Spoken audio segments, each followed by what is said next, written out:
Кызыл бака жылаандын жутуп албоосу үчүн жел үйлөп туруп алды.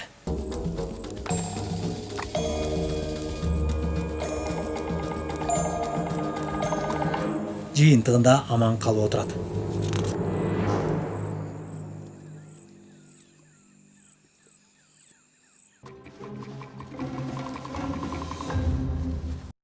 Бака жылаандан кутулган маалда Зулус эли салттык бийин бийлеп жатышат. Бул бий жана ыр Зулус элинин улуттук бийи болуп эсептелет.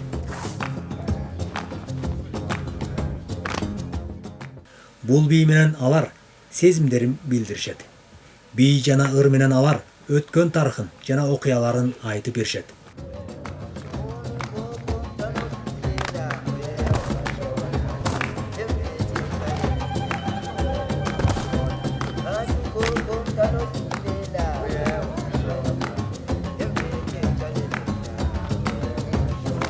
Кызыл бака кол салган кобра эми минтип бийлеп жаткандардын дал ортосуна келип калды. Капысынан болгон кездешүүдөн улам адамдар да кобра да өз артыкчылыктарын колдонууга аракет кылууда.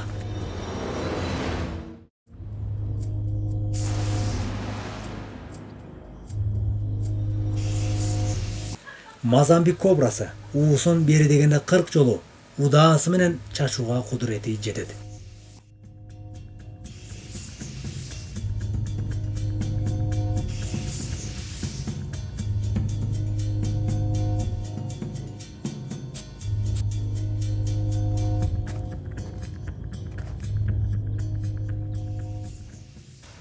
Ал уусун чачууга бир канча секундалык убакыт гана кетет. Мозамбик кобрасы атаандашынын көзүнө дал келтире 3 метр аралыктан мелжеп чачат. Уу көзгө тийсе, анык сокурлукка жеткирет. Бактыга жараша бийчилер кооптуу чектен тышка чыга беришти. Зулус элинин конуштары Түштүк Африканын дөңсөлү жана жемиштүү токойлоруна жакын жайгашкан.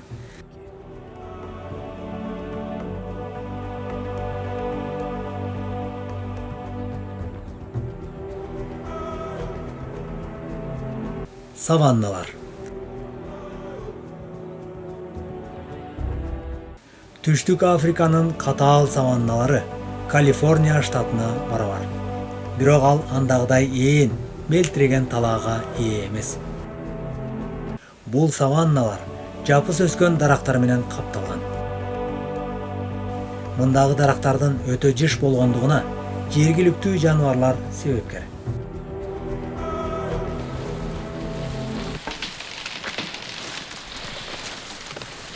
Ал пилдер. Пил бул дүйнөдөгү эң көлөмдүү жаныбар болуп эсептелет. Алар жалбырактарга жетүү үчүн дарактарды сындырып, өз издерин калтырып кетишет. Бул алардын табигый мүнөзүнө жарашат.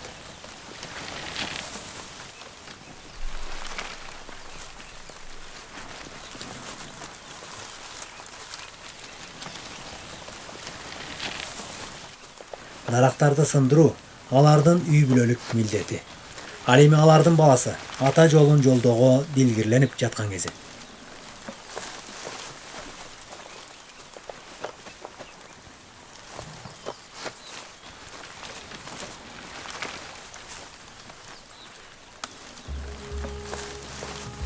Эгер бул жерде пилдер болбосо, анда саваннанын бүтүндөй аймагын эмдигиче жыш токой каптап турмак. Антсе да алардын дарактары талкалап кеткенден кийин башка жаныбарлар үчүн балдарын катууга жарай турган уя пайда болот. Жаан-чачын айы келгенде уя даярдоо башка жаныбарлар үчүн башка милдет.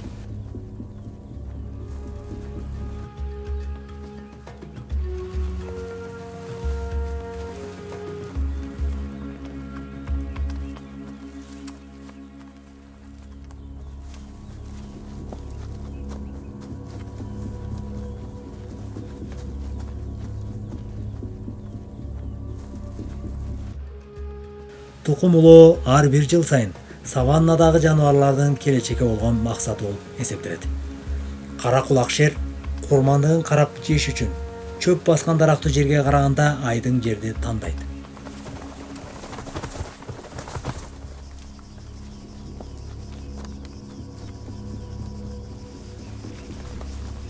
Тилекке каршы, ал бүгүн түшкү чүйгүн тамактан кур калды окшойт.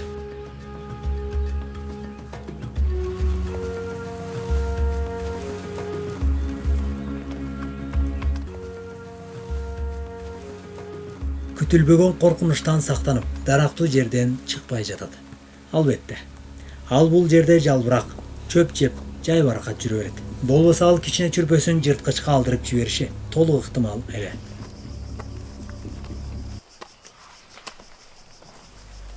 Керикененин көздөрү алысты жакшы көрбөгөнү менен ал мыкты угуу жөндөмдүүлүгүнө ээ.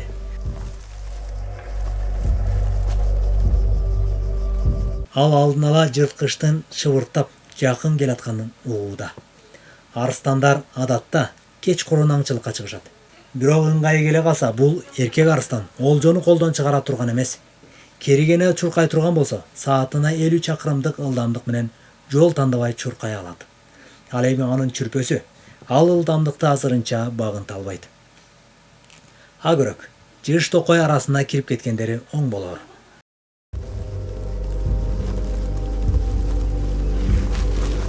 Ал эми мына бул көлөмдүү пилдерге кол салууга бардык эле жырткыч батына бербесе керек. Алардын көлөмү эле үрөйү учурат эмеспи? Анан да алар топ-тобу менен жүрүп, чүрпөлөрүн калкалашат.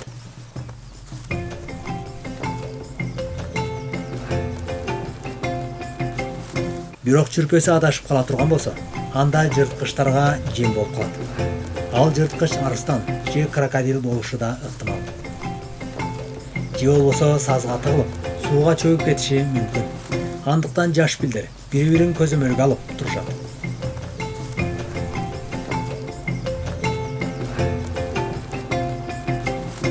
Мына бул пилдин баласы тиги ойноп жаткан пилдин баласынан бир жумага кеч төрөлгөн. Бирок ага карабай, ал жемин жедирбей эрөөлгө чыгып жатат. Ооба, үй бүлөдөн өткөн артык нерсе бар бекен. Бул жоон топ пилдердин ата-энеси тукумунун көбөйүп жатышына кубанышууда. Алар жоготууга катуу кайгырып, достукка бекем болушат.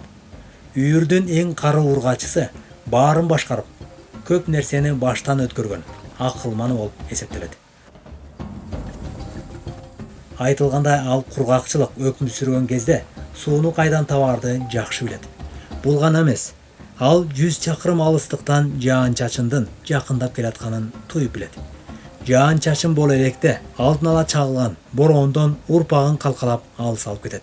Анткени пил үйүрүнүн келечеги жана тукум улоосу дал ушул кары пил энеге байланыштуу.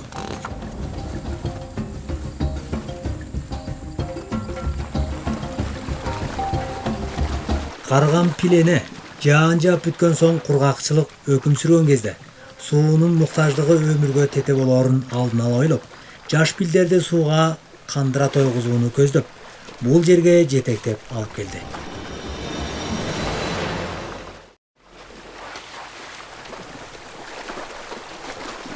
Жаш жеткинчек пилдин баласына бул жолу чоң сууну кечип өтүү жоопкерчилиги жүктөлүп отурат. Бирок пилдин баласы сууну кечип өтүүнүн ордуна кумга оонап эркелегенди жактырып жаткандай. Анан бир жумага эрте төрөлгөн курбусу сууга бет алып жөнөдү. Пилдер табиятынан сууну абдан жакшы көрүшөт. Алар суу кечүүдө мурду аркылуу дем алышат. Пил эненин көндүрүүсүнөн кийин анын баласы сууну карай жөнөдү. Көп убакытка чейин созулган кургакчылыктын айынан пилдер денесиндеги суунун дээрлик жарымынан кол жуушту. Эми болсо суусунун кандырышкан пилдер кайрадан токой саваннасына бет алышты.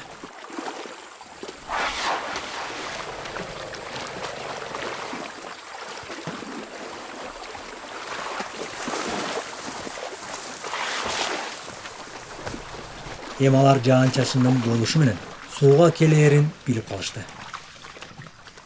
Калабат басык менен токой аралаган бул зор пилдер уламжаң өз күлөң токойлорду көздөй багыт алышат. Баткак саздар пилдердин ысык күндүн нурунан муздоо же майда курт кумурскалардан арылуу үчүн гана керек эмес.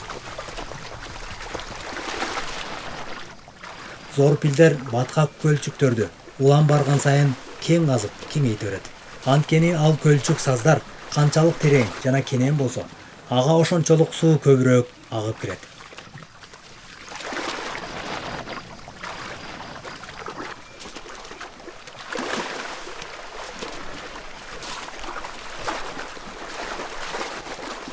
Бул болсо жеке пилдерден сырткары башка жандыктар үчүн да абдан чоң мааниге ээ.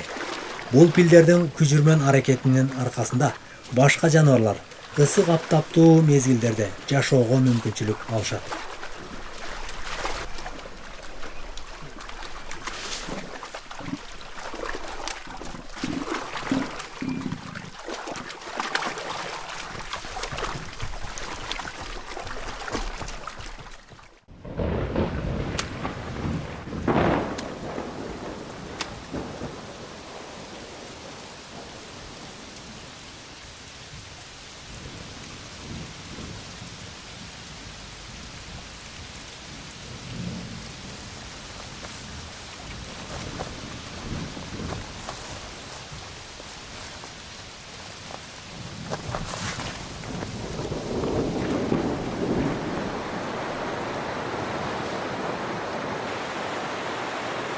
Жаандын жаашынан суу көтөрүлүп, жээктерди көм, пилдер казган көлчүктөргө суу толот.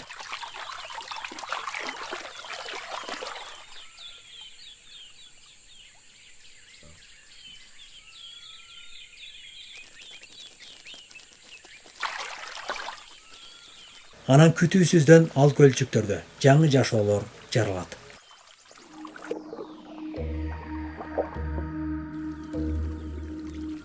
Кызыл натабранхи балыктары бул жерге былтыркы жаан-чачындын убагында эле личинкаларын таштап кеткен. Анан жаан-чачын аларды мына бул көлчүккө агызып келген. Бул личинкадагы балыктын балдары кургакчылыкты башынан өткөрүп, кайрадан жаан-чачын болгонго чейин күтүштү. Кызыл натабранх балыктары саздуу көлчүк сууларды байырлайт. Анткени алар чоң сууларда пилдердей болуп, анча жакшы сүзө алышпайт. Ар бир жаан-чачын болгон сайын бул балыктар өз алдынча көбөйө алышат.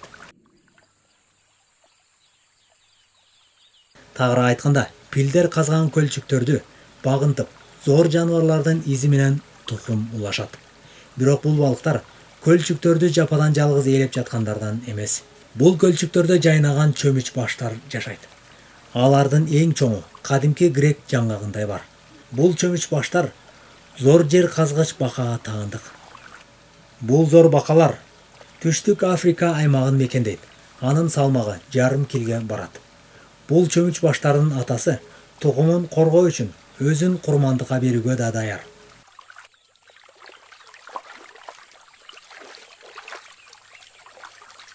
Чөмүч баштардан турган бала бакчасын алардын атасы чынында эле бөлөк жырткычтардан коргоп калууга кубаты жетет.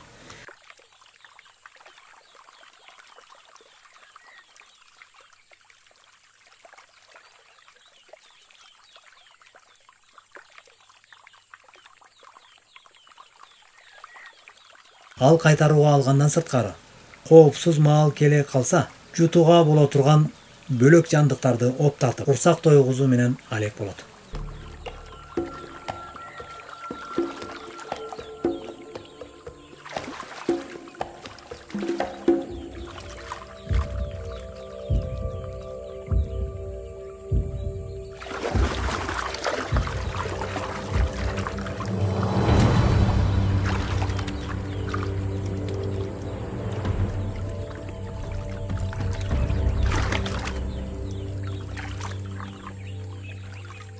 Бул бака керектесе чымчыктарды деле жутуп коет. Ал түштөнүп жатканы менен суу алдынан келаткан коркунучтан кабары жок.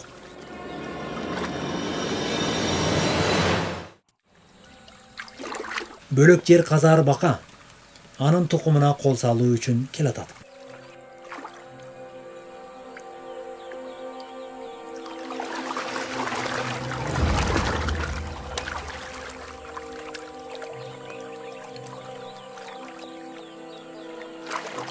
Кызык. Чөмүч баштарга кол салуу үчүн келаткан бака аларды жебестен асырап алуу үчүн келатыптыр.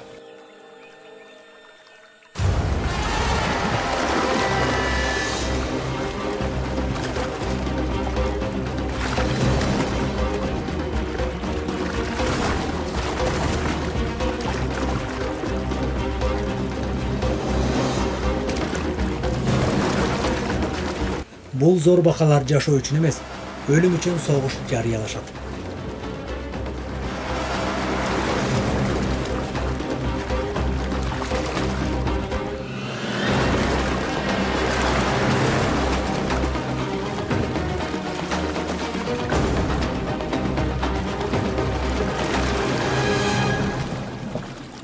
Чөмүч баштардын атасы кол салуучуну өз аймагынан кууп, балдарын коргоп калды.